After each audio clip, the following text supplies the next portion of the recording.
गीता पढ़ने के दुर्लभ लाभ। जब हम पहली बार भगवत गीता पढ़ते हैं तो हम उसे एक अंधे व्यक्ति के रूप में पढ़ते हैं। बस इतना ही समझ में आता है कि कौन किसके पिता, कौन किसकी बहन, कौन किसका भाई। बस इससे ज़्यादा हमें कुछ समझ नहीं आता।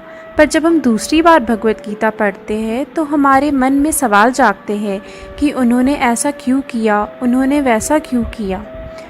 और जब हम तीसरी बार भगवत गीता पढ़ते हैं तो हमें धीरे धीरे उसके मतलब समझ में आने शुरू होते हैं, लेकिन हर बार वो मतलब अपने तरीके से समझ में आएंगे।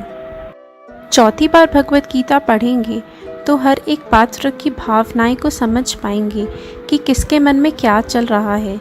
जैसे अर्जुन के मन में क्या चल रहा है या दुर्योधन के मन में क्या चल रहा है, इसको हम समझ पाएंगे।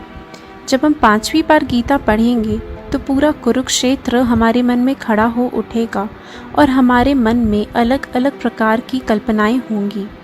जब हम छठी बार भगवत गीता पढ़ेंगे तो हमें ऐसा नहीं लगेगा कि हम इसे पढ़ रहे हैं, बल्कि हमें ऐसा लगेगा कि यह हमें कोई बता रहा है।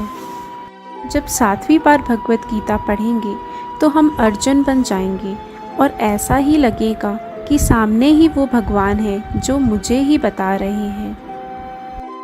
जब हम आठवीं बार भगवत गीता पढ़ते हैं तो हमें एहसास होता है कि भगवान कृष्ण कहीं बाहर नहीं, वे तो हमारे अंदर है और हम उनके अंदर।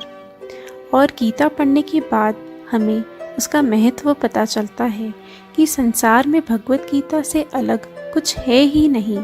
इस संसार में भगवत गीता ही हमारे मोक्ष का सबसे सरल उपाय है। भगवत गीता में ही मनुष्य के सारे प्रश्नों के उत्तर लिखे हैं। जो प्रश्न मनुष्य ईश्वर से पूछना चाहते हैं वो बस गीता में सहज ढंग से लिखे हैं।